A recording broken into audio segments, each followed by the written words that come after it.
Salam. Salam, salam, salam. Ternyata Tuhan masih terus memberkati kita sampai di penghujung akhir bulan Januari 2023 ini. Ya kan? Kalau ada banyak orang pada hari ini atau jemaat pada hari ini bilang bahwa Tuhan tidak memberkati, itu salah besar. Ternyata pada hari ini kita hidup di dalam kesehatan yang sempurna. Kita hidup di dalam setiap kehebatan-kehebatan yang Tuhan kerjakan. Perbuatan tangan Tuhan yang Tuhan kerjakan bagi kita. Hari ini hari penutup untuk panggilan. Untuk tema panggilan kita akan membuka kitab Yunus. Bapak Ibu, saya undang untuk bangkit berdiri. Ini kita akan kupas ya kitab Yunus ini ya 4 pasal. Tapi secara singkat saja dan secara mendasar saja. Silakan bangkit Bapak Ibu untuk kita membaca beberapa ayat di dalam kitab Yunus ini. Yunus pasal 1 ayat 1 sampai dengan ayat ke-7 saja. Jadi yang kaum pria adalah ganjil, kemudian yang kaum wanita adalah genap. 1, 2, 3. Firman Tuhan kepada Yunus bin Amitai. Demikian.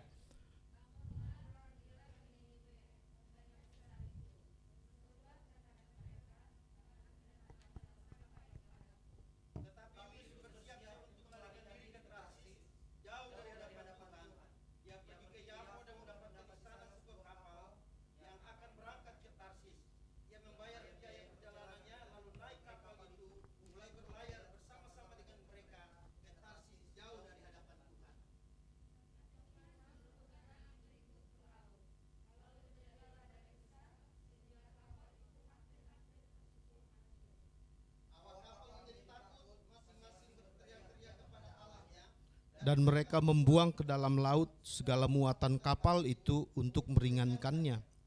Yunus telah turun ke dalam ruang kapal yang paling bawah dan berbaring di situ, lalu tertidur dengan nyenyak.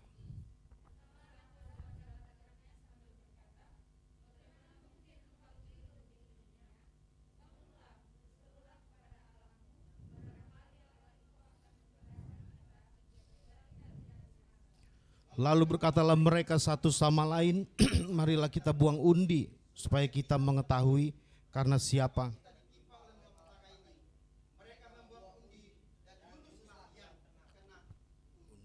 Demikian firman Tuhan. Silakan duduk kembali Bapak Ibu. Ya, tema kita hari ini divine calling. Wah, ini gaya-gayaan ya. Biar agak gaya dikit lah sekali-sekali. Judulnya kayak gini Om ya. Ya Ma ya. Divine calling, panggilan ilahi. Ama kemarin bilang bahwa panggilan itu bekerja di dalam setiap konteks manusia. Bisa saja seorang manusia ya, ini dalam ruang lingkup umat percaya loh ya. Ini bukan orang-orang yang di luar kekristenan. Sebenarnya dia bisa memiliki 1, 2, 3 bahkan lebih panggilan itu. Pak Rio bisa menjadi seorang yang dipanggil Tuhan untuk menjadi seorang suami, seorang bapak, seorang pekerja. Itu yang dasarnya aja tuh, yang belum yang istilahnya itu harus wajib dilakukan. Tuhan memberikan panggilan itu untuk bertanggung jawab. Ya, 1 orang aja bisa 2, 3 dan bahkan 5 dan bahkan banyak. Nah, panggilan-panggilan ini harus dilakukan dengan komit. Kemudian tante bilang, tante pendeta, wakil gembala mengatakan bahwa kita bisa, kalau bermain-main dengan panggilan, kita bisa akan dibuang oleh Tuhan. Dan Tuhan akan memakai batu sekalipun saudara. Wah, ini gak main-main nih. Kemarin tuh sebenarnya tante keras sekali tuh. Tuhan akan memakai batu sekalipun, gunung-gunung sekalipun, bahkan pohon-pohon sekalipun untuk melakukan panggilannya, untuk memuliakan dirinya. Ya. Kalau Bapak Ibu membaca tentang Kores, ya. Kores itu adalah raja Media Persia, ya. Ya. Ini kaitannya sama namanya Aman nanti nih, Esra dan Nehemia. Tahu gak Bapak Ibu, Kores itu siapa? Itu orang kafir. Itu orang gak beragama. Dalam konteks pada saat itu, dalam konteks kitab Esra dan kitab Nehemia, dia adalah bangsa, dia adalah seorang raja di mana bangsanya yang memimpin bangsanya untuk menaklukkan Israel. Dia adalah orang fasik. Dia adalah orang yang tidak kenal Tuhan. Tetapi apa yang mau saya katakan? Panggilan Tuhan tetap berjalan. Tembok Israel, tembok ratapan yang hari ini kita tahu, itu tetap harus dibangun. Karena kenapa? Karena perintah Tuhan terhadap Kores. Karena Kores dipakai oleh Tuhan. Nah, ini yang dibilang tante. Tuhan akan memakai siapapun untuk melaksanakan kemuliaannya, untuk mendapatkan kemuliaannya. Kalau kita, orang-orang yang percaya saja tidak mau dipanggil untuk melaksanakan, untuk memuliakan Tuhan, Kores orang yang gak percaya Tuhan loh. Dipakai Tuhan untuk memberikan kesempatan kepada Esra dan Nehemia untuk membangun tembok. Tembok Israel. Itu salah satu contohnya Bapak Ibu. Mungkin kemarin tante memberitahukannya dengan puji-pujian. Biar gunung-gunung pun bersorak-sorai memuji Dia. Dan pohon-pohon pun bertepuk tangan memuji Dia. Pohon-pohon, gunung-gunung bertepuk tangan memuji Dia.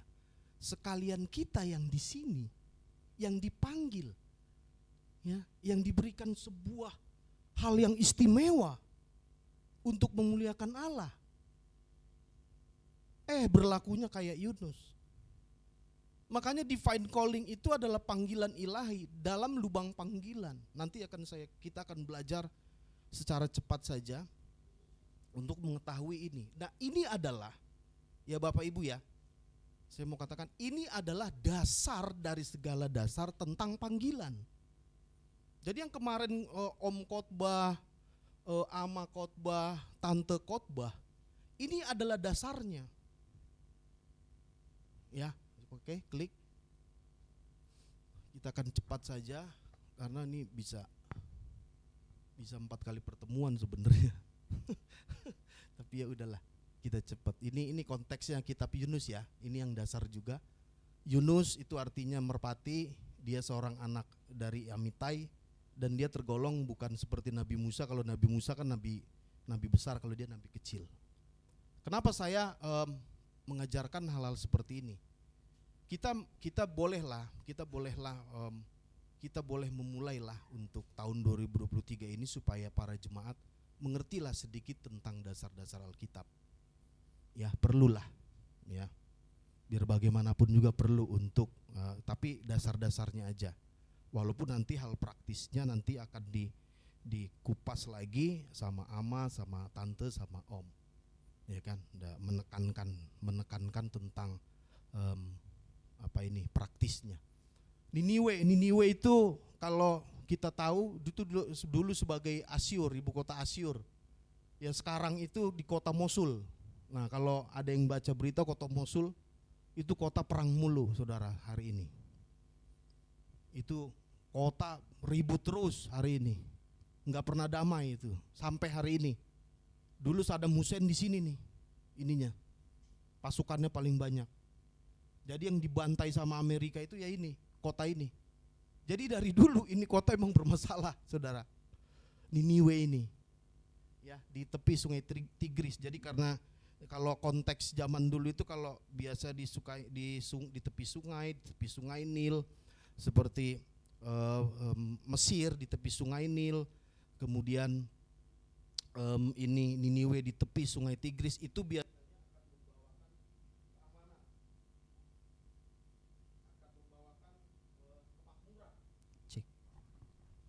akan membawakan kemakmuran bagi kota di sekitarnya. Jadi kota ini kota kaya, Bapak Ibu. Ya, ini kalau saya mau masuk langsung ke praktisnya takut nih saya nih, karena orang-orang kaya banyak juga di tempat ini. Ya, orang-orang kaya. Makanya pernah si Billy Graham mengatakan bahwa permasalahan kota Sodom bukan karena mereka melakukan sodominya, bukan mereka melakukan amoralitas seksualitas, bukan, tetapi karena sisi kenyamanan yang mereka tidak perhatikan. Ini adalah permasalahan dari zaman dulu sampai sekarang, Bapak Ibu. Diikutin lagi sama kota Niniwe. Kota Niniwe ini kota kaya, kota megah, kota modern, kota kaya raya. Tetapi di dalamnya karena mereka tidak tahu bahwa konteks hidup mereka yang nyaman seperti itu, rasa nyaman yang berlebihan, dan mereka tidak bangkit untuk mengetahui tentang kebenaran itu, maka mereka akan terjebak dengan segala macam. Kalau di kota Niniwe seperti ini, persundalan, sihir, ya, percabulan, penyembahan berhala, itu bisa kita lihat di Nahum 3 ayat 4. Jadi apa yang mau saya katakan di sini, hati-hati kaitannya dengan panggilan. Ada sesuatu yang bisa meredupkan panggilan itu kepada kita. Nanti di akhirnya nanti akan saya katakan bahwa dan saya percaya ini adalah sesuatu yang berbahaya. Karena kenapa? Banyak orang Kristen yang tidak mengerti kehendak Tuhan tentang panggilan itu terhadap dirinya. Nah, disinilah unconnection-nya kita terhadap Tuhan. Sudah kayak begitu, kemudian malas baca Alkitab. Sudah kayak begitu, terus sekolah minggunya sekali-sekali, gerejanya sekali-sekali, berdoanya sekali-sekali. Akhirnya unconnection-nya terjadi. Dia tidak mengerti tentang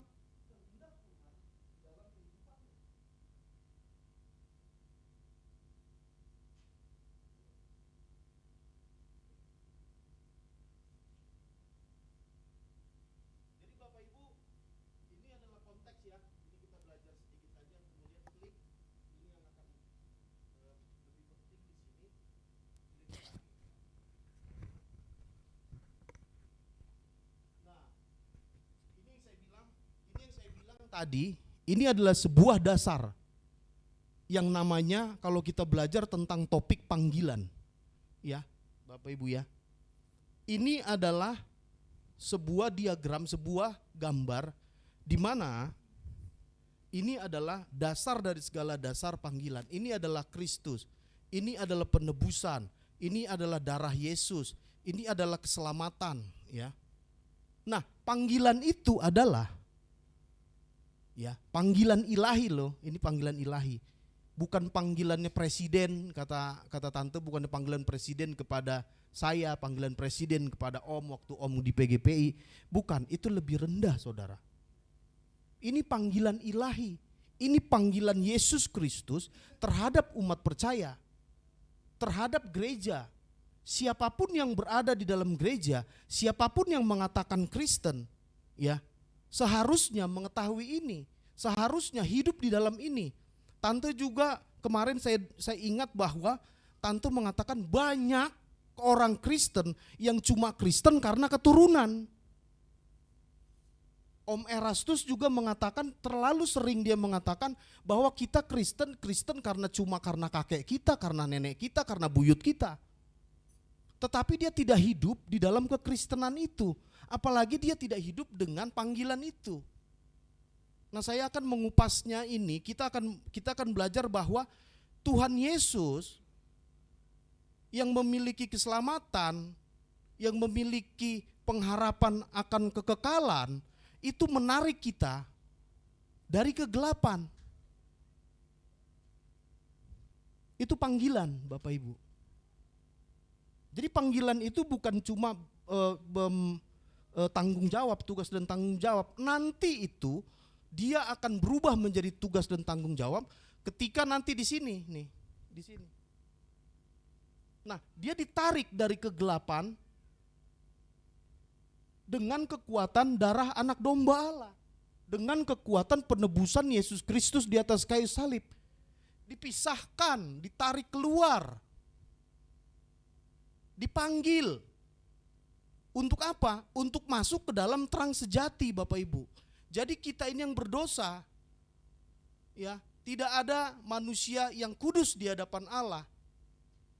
Ya, ketika manusia jatuh ke dalam dosa pada Kejadian 3, maka semua manusia telah jatuh ke dalam dosa dan sangat berdosa dan maut akan menghinggapinya. Nah, manusia tidak dapat berdaya, tidak berdaya untuk melepaskan diri dari dosa itu, tidak mungkin. Dengan kekuatan apapun tidak bisa. Nah, makanya inisiatif Allah untuk memberikan anaknya yang tunggal lewat kematiannya, lewat proyek ilahi yang sangat besar, yang mega besar itu, menarik kita, menarik manusia dari kegelapan menuju kepada terang sejati. Nah, itu namanya eklesia. Kita ketahui eklesia ini adalah nama lain dari gereja. Nah, Bapak Ibu, saya mau katakan hari ini tempat, ya, ini gereja. Ini bukan tempat bermain-main. Ini adalah tempat untuk membentuk Bapak Ibu, membentuk saya, membentuk semua yang ada di tempat ini untuk mengetahui tentang panggilan itu. Untuk meneliti detail tentang siapa saya dan siapa panggilan saya yang harus saya lakukan, yang diperintahkan Tuhan Yesus kepada saya. Itu adalah eklesia. Ditarik keluar, ditarik masuk ke dalam, ditarik dari kegelapan, dipanggil dari kegelapan, untuk masuk ke dalam terang sejati. Dan di dalam terang sejati tersebut dia akan mengalami sebuah pembentukan. Makanya tadi lagunya Kak Kania ada ya, pembentukan Tuhan. Ini adalah bengkel, Bapak Ibu. Ini adalah gereja. Panggilan yang kita miliki itu harus dibentuk. Tidak bisa tidak dibentuk. Ya, tidak ada satupun manusia di dunia ini kalau dikatakan sebagai orang Kristen, sebagai umat percaya, sebagai kahal Yahweh, sebagai eklesia, ya, itu sama aja tuh semua tuh. Tidak ada yang tidak dibentuk. Dia harus melewati pembentukan. Di mana pembentukannya? Salah satunya yang terbesar adalah pembentukannya di dalam gereja. Ini akan mengasah panggilan kita, menajamkan, meruncingkan, mendetailkan, mengetahui tentang panggilan kita. Nah, ini adalah sebuah prinsip dasar, ya. Coba sayang 1 Petrus 2 ayat 9. Nah, ini adalah dasar daripada eklesia ini.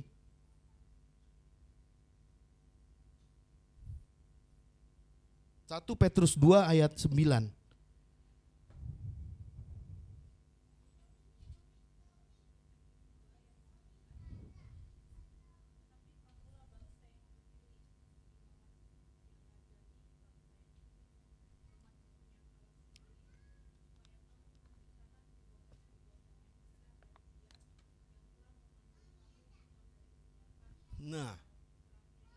Nah, ditarik Bapak Ibu. Semua kita yang ada di sini, mau siapapun juga, mau Om Pendeta Gilbert Lumoindong kayak sekalipun, mau Om Erastus Sabdono pun juga, siapapun dia yang hebat-hebat tersebut, termasuk kita yang di tempat ini, itu ditarik dari kegelapan. Tetapi mungkin punya waktu yang berbeda-beda. Kalau saya dengan Ama mungkin waktunya berbeda. Kalau Ama lebih duluan, ya kan, ditariknya. Kalau saya baru 36 tahun baru ditarik Tuhan dari kegelapan. Kan begitu. Nah, ini adalah sebuah panggilan istimewa, Bapak Ibu. Ini bukan barang 2 miliar 100 miliar, bukan. Ini gak bisa dibeli dengan apapun panggilan istimewa ini. Ini di 1 Petrus 2 ayat 9 ini jelas ditarik dari kegelapan untuk masuk ke dalam terang abadi, yaitu eklesia yang dibentuk di dalam eklesia, di dalam gereja salah satunya, dan dibentuk juga di dalam kehidupan pribadi kita sendiri masing-masing. Ketika gereja sebagai agen perubahan Allah memberitahukan kepada jemaat, mengajarkan kepada jemaat, membina spiritualnya, dan akhirnya para jemaat masing-masing harus bisa untuk melihat panggilan itu dan melakukan panggilan itu. Nah, ketika di dalam terang sejati ini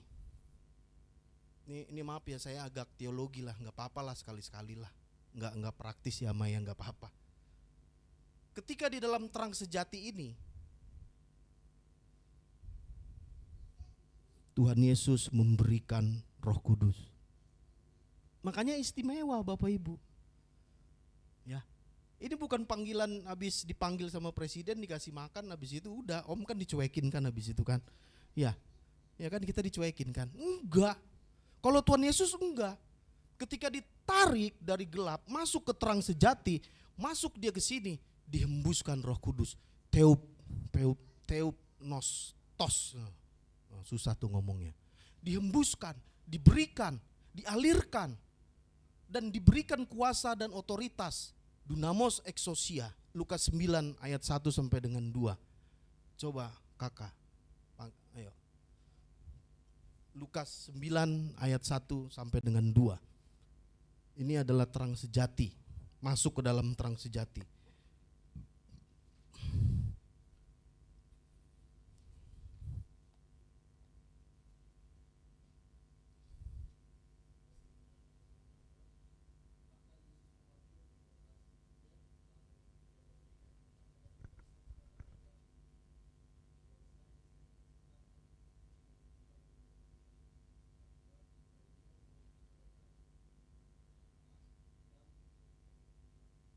Istimewa gak Bapak Ibu?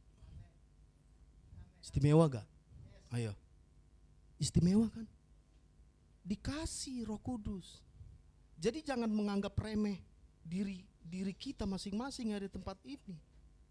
Ada hari-hari ini yang menganggap dirinya seperti kecil, seperti tidak berdaya, atau mungkin karena memang sebenarnya hari ini ekonominya masih kurang misalnya. Terus dia habis itu dia mikir-mikir tentang dirinya sendiri, bahwa dirinya adalah manusia yang paling rendah di dunia. Bertobat Bapak Ibu. Saya mau katakan bertobat, jangan main-main. Karena kenapa? Theopneustos, diberikan Roh Kudus, ditiupkan, diberikan kuasa. Ini enggak main-main. Kuasanya apa di situ tadi? Untuk apa? Untuk menghancurkan setan, menyembuhkan penyakit. Wah, ya kan, tugas tanggung di dalam setiap tugas tanggung jawab yang diberikan Tuhan di dalam panggilan kita. Sebenarnya ada satu dimensi itu. Ya. Luar biasa. Sangat luar biasa. Itu dibekali di dalam terang sejati itu, di dalam keadaan kita masuk ke dalam terang itu, kita dibekali ini. Makanya panggilan ilahi, kalau kita berbicara tentang panggilan, itu adalah sesuatu yang paling luar biasa dan paling istimewa. Karena kita bukannya dipanggil habis itu dicuekin, tidak. Tapi diberikan Roh Kudus, dihembuskan Roh Kudus, diberikan kuasa untuk apa? Untuk bisa menyembuhkan penyakit, untuk bisa mengusir setan, untuk bisa untuk bisa melakukan penginjilan yang terakhir. Jadi kalau menurut saya yang Ama bilang itu, dia masuknya ke dalam melakukan penginjilan lewat setiap tugas dan tanggung jawab. Seorang bapak, seorang ibu, seorang anak, seorang student, seorang mahasiswa, seorang hamba Tuhan, dia masuknya ke dalam melakukan penginjilan. Dan melakukan penginjilan ini adalah bagian terakhir Bapak Ibu. Endingnya di sini. Jadi jangan berpikir bahwa ibu-ibu yang masak di rumah atau bapak-bapak yang kerja di kantor atau student atau mahasiswa yang sedang kuliah atau sekolah itu tidak melakukan penginjilan. Tidak. Karena kenapa? Di dalamnya dilihat apakah ada Kristus di dalammu. Ada teladan enggak? Punya role model Kristus enggak? Ada en Kristo enggak? Ada Kristus enggak di dalam kehidupanmu? Ada Zoe en Kristo enggak?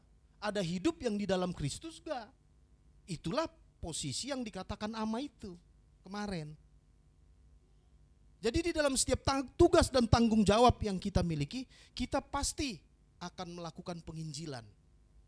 Ya, nah kemudian sudah dikasih Roh Kudus, sudah dikasihkan kuasa, dikasihkan terang sejati, hidup di dalam terang ya. Kita ini hidup di dalam terang loh Bapak Ibu hari ini. Dan main-main loh. Ada sebuah kekuatan yang menaruh kita, yang menarik kita sehingga kita hidup di dalam terang benderang Allah, terang abadi itu. Nah, tetapi banyak orang-orang yang keluar yang memilih untuk tidak mau hidup di dalam sini. Nah, itu urusan kita itu. Itu DL. Itu penderitaan kita. Nah, setelah mendapatkan terang sejati ini, kemudian dia diekbalo namanya bahasa Yunaninya. Dilempar keluar. Nah, ini fungsinya waktu kemarin Ama bilang di sini. Diekbalo. Dia sudah di dalam terang sejati, dibekali kayak istilahnya kalau misalnya kita nonton film-film super power gitu ya, dikasih ilmu, dikasih apa, ilmunya kebal. Nah, dia dilempar kembali ke dalam dunia sama Tuhan Yesus. Itu semua orang Kristen pasti kayak begitu, enggak ada yang kayak begitu. Saya mau katakan ini adalah prinsip dasar. Kita dilempar keluar, tetapi kita enggak sembarangan dilempar keluar. Sekali lagi saya tekankan, kita diberikan Roh Kudus, diberikan kuasa tadi. Kita dilempar keluar ke dunia yang jahat, dunia yang jahanam, dunia yang penuh kesesakan, dunia yang penuh dengan problem, dunia di mana dunia penuh dengan pergumulan. Dikirim, diutus, dilempar kembali ke dunia. Untuk apa? Untuk mengerjakan tanggung jawab panggilan. Itu adalah sebuah rumus, itu tidak bisa kita elakkan. Jadi hari-hari ini siapapun juga di tempat ini, ketika dia berpikir bahwa gue mau lepasin tanggung jawab gue sebagai sebagai pemain musik misalnya, maaf ya, urusannya bukan sama Om Ones sama Tante Pendeta, bukan, urusannya sama Tuhan. Sorry, agak keras. Sorry. Ketika seorang ayah tidak bertanggung jawab terhadap anaknya, urusannya bukan sama anaknya. Ya, mungkin kalau dari sisi hukum anak Indonesia bisa, tapi itu masih bersifat fana. Tapi maaf ya, urusannya sama Tuhan. Karena Tuhan yang ngirim. Karena Tuhan tahu kenapa kita kita dikirim ke dalam dunia ini. Kenapa? Karena untuk ini, nih. Untuk memberitahukan bahwa di dalam diri kita punya role model, punya teladan, punya kasih Kristus, apalagi punya iman, apalagi punya pengharapan, apalagi punya pekerjaan-pekerjaan yang baik, apalagi punya kasih, punya tolong menolong, apalagi banyak sekali yang dicontohkan Tuhan Yesus kepada kita. Ini baru namanya orang Kristen. Ini baru namanya yang namanya panggilan sejati. Dan setiap orang di tempat ini, siapapun juga, bahkan Nehemia sekalipun juga, yang masih kecil, yang belum tahu apa-apa, atau adikku yang di belakang sana, mungkin dia belum tahu tentang panggilannya, tetapi dia sedang dipanggil. Dia sedang dipanggil. Dan dia memiliki sebuah futuristik, dia memiliki akan dipanggil. Ya. Ada. Pasti ada. Untuk menjadikan semua bangsa murid Yesus, ditarik dari gelap, masuk ke dalam terang, dikasih ilmu kanuragan, dikasih Roh Kudus, kemudian dibalikan kembali ke dunia, disuruh ke dunia untuk melakukan setiap tugas dan tanggung jawab panggilan tersebut, apapun itu, kemudian ini akan direfleksikan, dilihat sama orang bahwa oh di dalam dirinya ada Kristus, makanya menjadikan semua bangsa murid Yesus. Nah, ini adalah sebuah lingkaran panggilan, dan ini adalah sebuah hal yang wajar dan memang dilaksanakan dan harus dilaksanakan oleh murid-murid Kristus termasuk kita di tempat ini. Oke, klik. Nah, ada satu lagi, ini memang ini nanti kita boleh berdebat masalah ini ya. Nah, kalau saya mengatakan bahwa panggilan Allah itu adalah seperti di dalam lubang. Jadi ini adalah lubang ini. Nah, ini kita ini. Dia ada di dalam lubang panggilan, Saudara.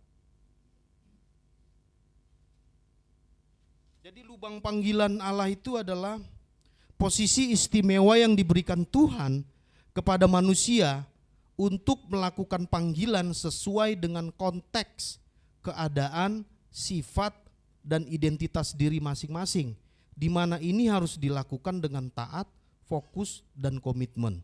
Jika menolak, membantah panggilan, maka malapetaka, presiden buruk, kejadian buruk akan menimpa orang tersebut. Nah, saya akan ceritakan sedikit tentang lubang panggilan Allah. Jadi di dalam lubang ini, manusia dimasukkan ke dalam lubang ini oleh Allah. Dia tadi ditarik dari luar sini, dari kegelapan ini, untuk masuk ke dalam lubang panggilan Allah.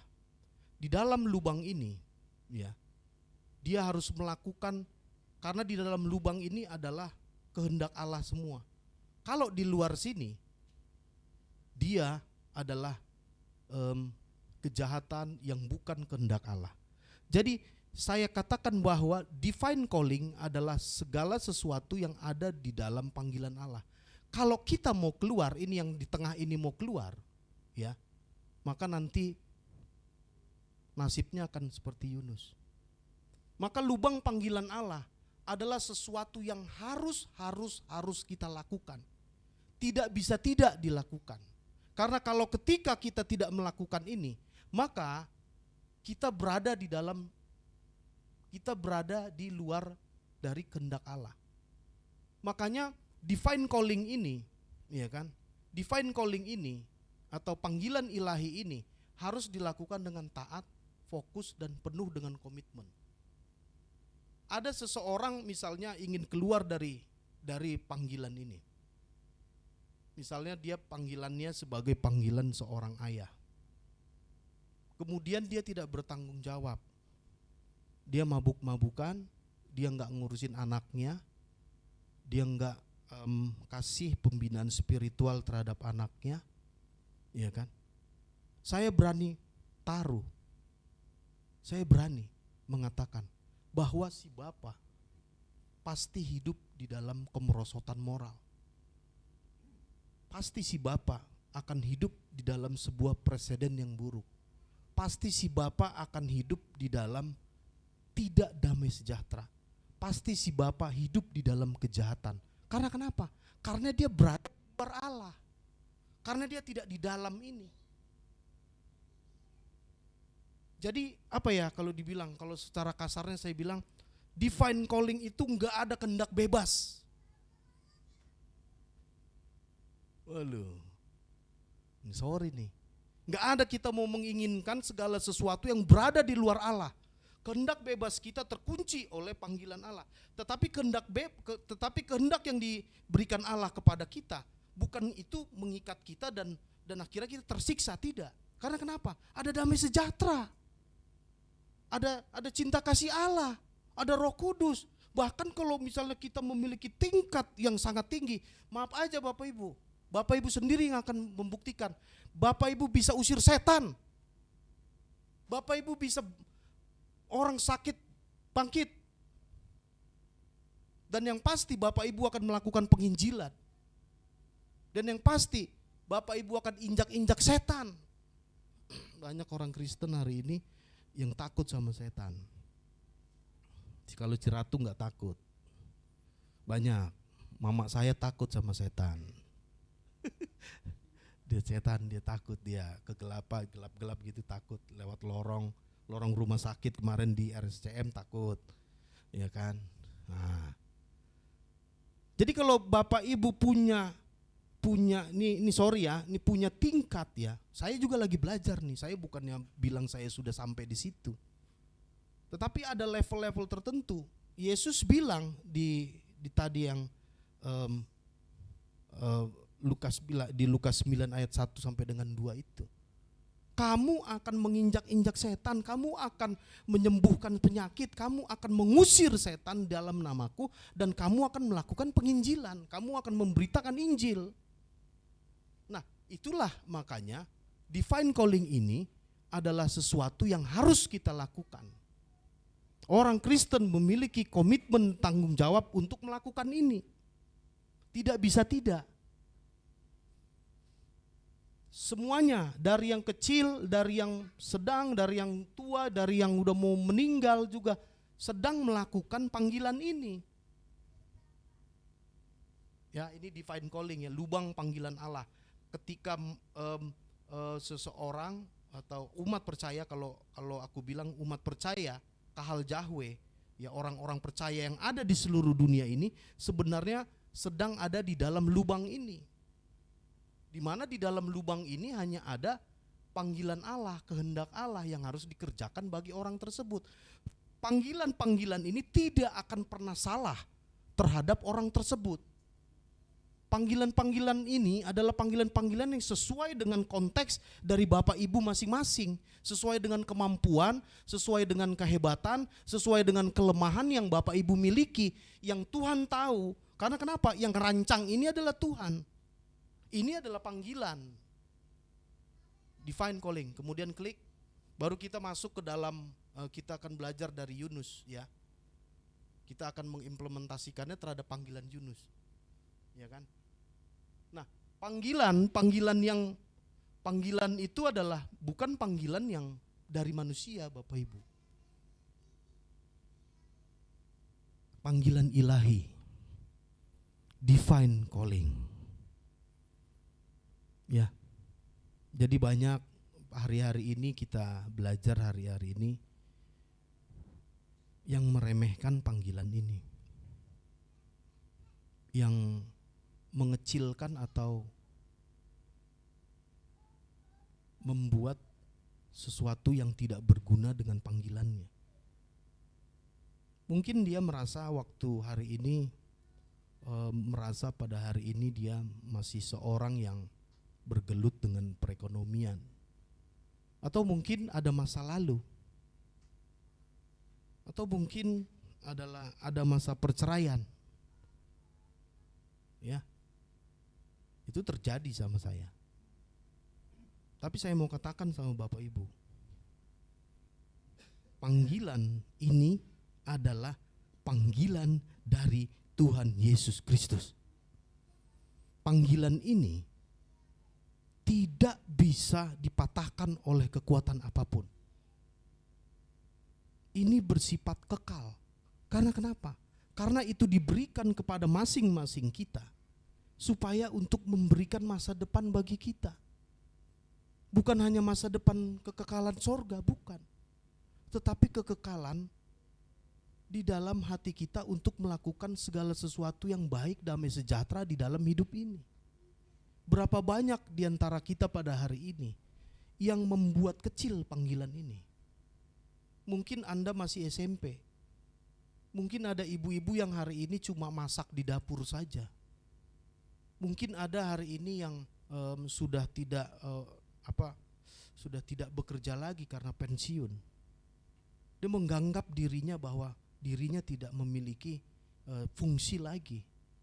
Atau mungkin ada orang tua di tempat ini yang sedang bergumul tentang sakit penyakitnya, sehingga dia mengecilkan panggilan Allah di dalam dirinya karena sakitnya. Aku tidak berdaya, aku gak berguna, aku gak bisa berguna lagi untuk anakku, aku gak bisa berguna lagi untuk, oh tidak, Anda berguna untuk Tuhan Yesus Kristus. Anda berguna untuk Tuhan Yesus Kristus, Bapak Ibu. Panggilan itulah yang akan membuat Anda berguna untuk Tuhan Yesus. Dan juga untuk sesama.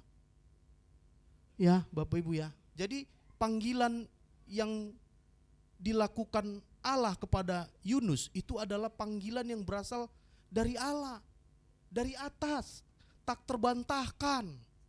Enggak pernah ada salahnya. Nah ini dia, perlu dicatat.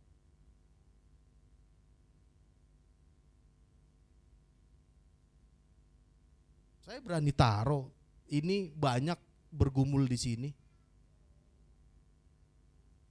Saya berani taruh, sampai hari ini di seluruh gereja di dunia ini sedang diperdebatkan sama antroposentris kita.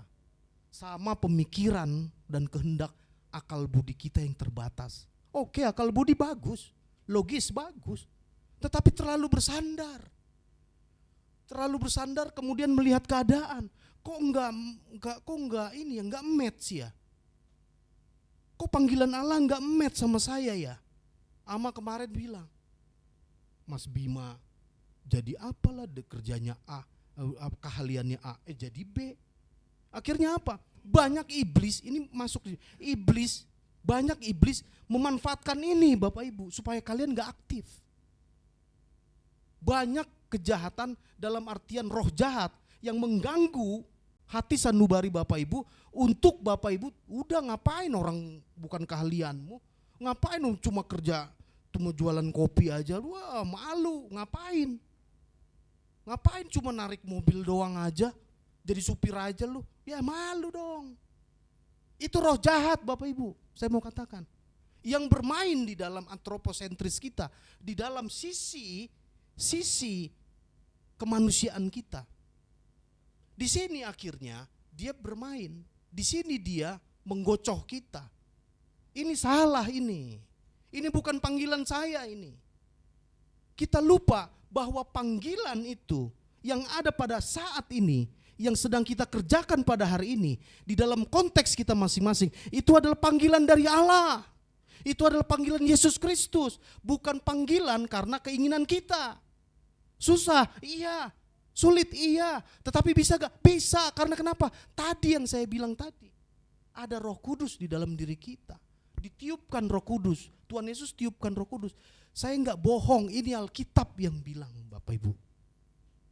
Jadi Bapak Ibu harus punya pondasi spiritual yang seperti itu. Di dalam kesulitan apapun pada hari ini, apapun Bapak Ibu, saya berani untuk berdiri di depan berdebat tentang masalah ini. Saya mau katakan bahwa Tuhan Yesus memberikan kekuatan, sesuatu kekuatan yang lebih besar daripada masalah kita pada hari ini. Makanya panggilan itu terus bekerja. Dia nggak bisa diam. Kita baca di Yunus 1 ayat 3, saya membacakannya kepada saudara. Tetapi Yunus bersiap untuk melarikan diri ke Tarsis, jauh dari hadapan Tuhan.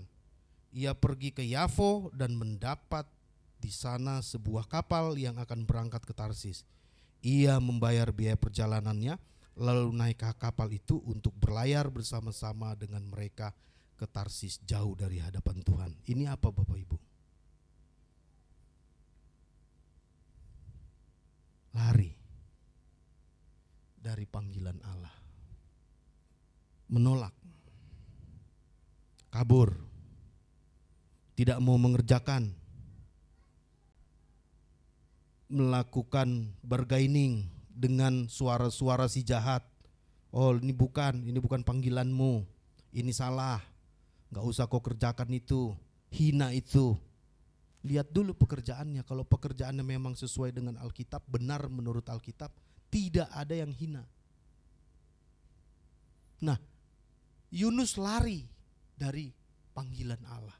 Ini yang saya bilang tadi. Dia mau keluar dari lubang panggilan.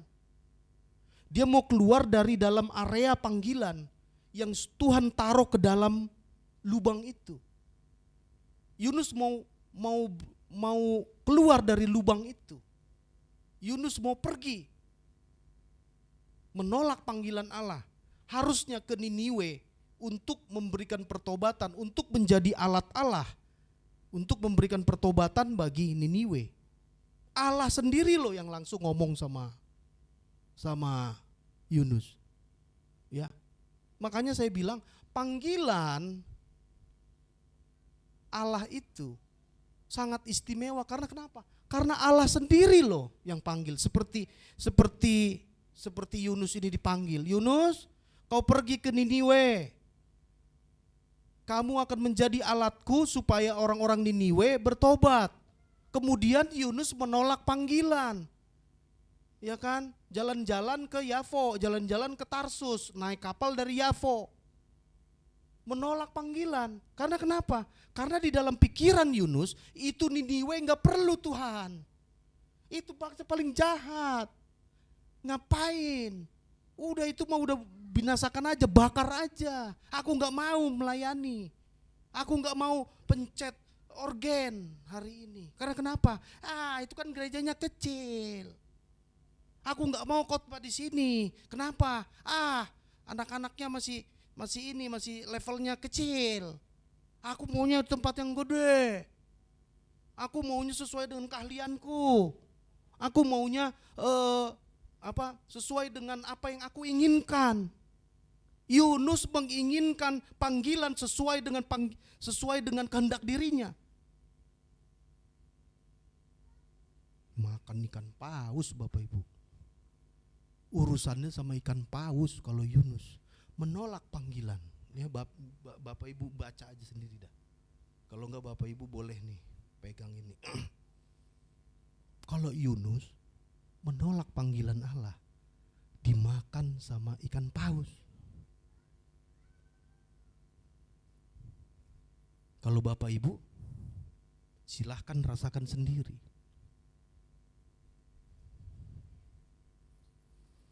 Saya banyak berbicara sama Anggi, sama Nadia. Ya, tapi saya enggak ini ya, tapi ini mungkin confident aja enggak bisa ini. Tuh. Benernya gimana saya mau katakan bahwa banyak saya lihat orang-orang muda yang lari dari panggilan Allah. Ya. Memang pada hari ini kita lihat dia masih dikelilingi oleh kemajuan atau kehebatan di dalam bekerja. Tapi saya berani taruh, saya berani katakan bahwa itu di dalam hatinya. Itu di dalam hatinya sedang menangis. Panggilan Allah itu seperti dalam lubang, saya bilang. Kalau kita enggak hidup di dalam lubang itu, di dalam kehendak Allah itu, di dalam panggilan itu, di dalam apapun yang diberikan Allah kepada kita, kesusahan hidup ini udah pasti. Lu bisa pakai mobil mewah pada hari ini, bisa. Lu bisa pakai baju bagus pada hari ini. Tapi kalau lu udah susah hidup, tetapi kalau kita udah susah hidup, ya, maka kesulitan-kesulitan kehidupan akan menghampirimu. Hidup seperti dalam dunia orang mati, Bapak Ibu. Menolak panggilan. Itu dialami Yunus loh. Ntar Bapak Ibu baca sendiri. Yunus 2 ayat 2a, Yunus 2 ayat 2b, Yunus 2 ayat 3 sampai 4. Yunus takut, jiwa letih lesu. Tidak ada semangat. Karena kenapa? Karena tidak hidup di dalam panggilan Allah. Kita hidup di dalam panggilan cewek kita yang, maaf ya, yang bukan seagama dengan kita. Udahlah, terus terang aja saya.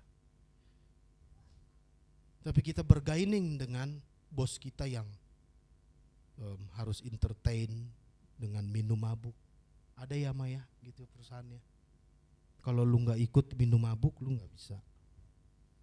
Atau kita bergaining dengan korupsi yang sedang dikerjakan oleh bos kita. atau kita lagi melakukan timbang-timbang untuk kita bekerja salah di hadapan Tuhan. Atau sekarang anak-anak sekolah sedang menimbang-nimbang, mendingan gue gak usah belajar, mendingan gue main game. Panggilanmu belajar. Saya bilang sama Ratu, konteksmu hari ini Nang, kamu itu belajar. Tanggung jawabmu itu bukan sama opung, bukan sama papi, bukan cuma itu doang. Itu nanti bagian implementasi praktisnya, tetapi secara esensi, secara mendasar, urusanmu itu sama Tuhan. Kita belajar, kita hal-hal yang kecil sampai hari ini misalnya. Ya, apapun itu adalah panggilan kita Bapak Ibu. Jangan tolak panggilan Allah. Kita akan hidup di dalam ini, di dalam hal-hal yang susah, takut, jiwa letih lesu. Enggak ada lagi hal yang harus kita lakukan. Karena kenapa? Karena ketika kita melakukan ini, ketika melakukan panggilan, ini bukan sesuatu yang susah kok. Ini bukan sesuatu yang akhirnya kita terpenjara, tidak bebas. Tidak Bapak Ibu, karena ada kesegaran Roh Kudus tadi. Karena ada kekuatan Roh Kudus tadi, karena ada kedamaian sejahtera. Dan ini bukan satu hal yang tidak mungkin dilakukan, bukan. Ini sangat mungkin dilakukan, tapi kita lihat modelnya Yunus. Modelnya Yunus lari. Kitanya yang bermasalah, bukan Tuhan yang bermasalah dengan panggilan yang diberikan kepada kita. Kita yang bermasalah dengan panggilan itu, karena kita menolak panggilan itu. Nah, saya mau katakan di sini, sebenarnya penolakan panggilan tersebut bukan menolak panggilannya, tetapi menolak Allah sebagai sang pemberi panggilan. Iya dong. Makanya kata Tuhan ke Samuel, bukan engkau yang ditolak sama orang Israel ketika Saul dan harus Saul jadi raja. Bukan. Manusia selalu berpikiran secara pikirannya saja, secara antroposentrisnya saja. Iya kan? Padahal yang ditolak itu, kata Tuhan, bukan engkau yang ditolak wahai Samuel, aku yang ditolak sama orang Israel. Bukan panggilan yang ditolak. Ketika manusia tidak melakukan panggilannya, bukan panggilan yang ditolak sama dia, tetapi Allah yang ditolak oleh dia. Nah, makanya klik lagi. Makanya klik Kaleo. Nah, makanya kalau sudah menolak panggilan, lihat Yunus. Yunus berdoa itu di ayat 2 itu. Yunus 2 itu, pasal 2 itu. Itu adalah doa ucapan syukur memang. Tapi kalau Bapak Ibu pelajari, itu adalah doa pertobatan itu. Iya kan? Hebat Yunus dengan bertobat sambil mengucap syukur. Ya, jadi makanya saya bilang, ketika kita menolak panggilan, berarti bukan panggilan yang kita tolak, tetapi Allah yang kita tolak, sang pemberi panggilan yang kita tolak. Makanya ketika kita sudah menolak dan telah menolak panggilan tersebut, maka kita harus bertobat. Dan main-main, ini tema, Ama jago nih ngambil temanya. Bagus terus. Kemarin Desember sukacita pas. Kita sukacita everlasting joy. Sukacita abadi. Ini panggilan. Ini kalau dikupas lagi, didalemin, nanti Bapak Ibu bisa ngeri nanti dengernya. Iya kan? Tapi urusan Bapak Ibu nanti. Karena kenapa? Karena Yunus loh ini. Ini Yunus nih, ini levelnya level buset, ini nabi kecil ini. Makanya kita berkaca hari ini, ayo masing-masing diri kita pada hari ini, ya kan? Ini Yunus aja yang selevel kayak begini aja, level nabi kecil kayak begini aja menolak loh. Dia masih berpikir tentang kehendak dirinya di dalam panggilan, ya kan? Dia harus pergi, dia jauh dari hadapan Allah. Kalau misalnya Bapak Ibu baca di Yunus ini, ya kan? Orang-orang itu bilang, apakah engkau jauh dari hadapan Allahmu? Kata orang-orang itu, awak kapal itu, jauh. Lari daripada Allah. Mungkin kita melihat Yunus, tubuhnya yang lari. Tetapi kita pada hari ini kita periksa diri kita sedang lari dari panggilanankah diri kita ini? Karena kenapa? Karena urusannya nanti kita harus bertobat. Ini kunci juga. Karena panggilan itu tidak akan bisa berubah. Ya kan? Saya mau tanya, ketika Yunus menolak panggilan itu, kan dimakan ikan paus ya.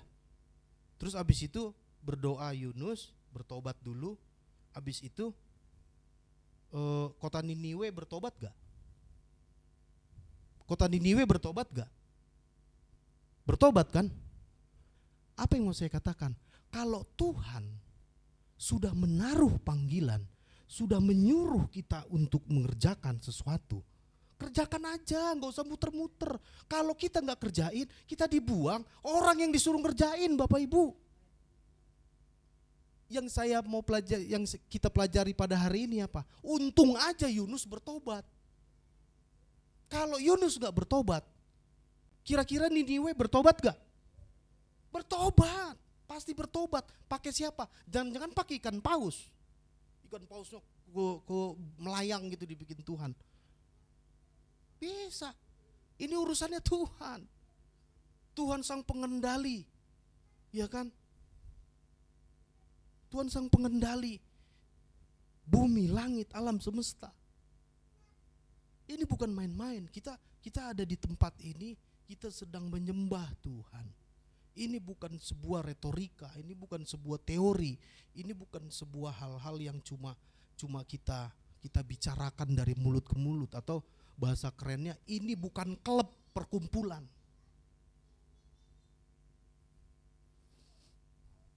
Kalau Howard Clinbell bilangnya, gereja adalah bengkel, gereja bukan klub perkumpulan untuk bersenang-senang. Karena kenapa? Di sini tempat kita ditempa, di sini tempat kita untuk mengetahui panggilan itu. Nah makanya ketika Yunus menolak panggilan itu, dia harus bertobat. Ya kan? Jadi Bapak Ibu, udahlah. Saya mau katakan sama Bapak Ibu di sini, teman-teman, adik-adik, semua pemuda, udah lu mau kemana? Mau kemana? Mau keluar dari lubang? Silakan. Tuhan akan pakai orang lain untuk melakukannya. Dan yang pasti kehidupan akan susah. Damai sejahtera nggak ada. Itu yang paling utama. Yunus kan masalahnya kan itu. Ketika dia tolak panggilan, dia ketakutan. Dia di dalam perut, dia memiliki keletihan jiwa. Dia memiliki tidak damai sejahtera. Jadi jangan berputar-putar lagi Bapak Ibu. Udah ambil aja itu panggilan. Karena panggilan ini adalah berasal dari Tuhan, bukan main-main. Itu tugas tanggung jawab kita. Enggak bakalan kita enggak bisa melakukan itu. Karena ditiupkan Roh Kudus, diberikan, dikasih kuasa, dikasih otoritas kepada kita untuk melaksanakannya. Jadi enggak usah berputar-putar lagi. Permasalahan hidup kita adalah pada hari ini, kenapa orang-orang tidak mengenal tentang panggilan ini di dalam hidupnya? Karena itu tadi, seperti Yunus, bermain-main. Saya nggak tahu ya, antara siapa yang tahu ya, saya masih belum menggali, antara dia dimakan ikan paus sampai dia berdoa, itu 3 hari ya. Karena dia nabi mungkin, jadi kecepatan untuk bertobatnya ada. Ayo Bapak Ibu, jangan-jangan kita lagi berada di dalam keadaan seperti Yunus. Yunus respon bahwa ketika dia lari daripada Allah, dia nggak bisa apa-apa. Lari dari panggilan, dia nggak mungkin bisa hidup. Urusannya bukan karena ditelan ikan paus sebenarnya kalau menurut saya, karena dia menentang Allah. Dan akhirnya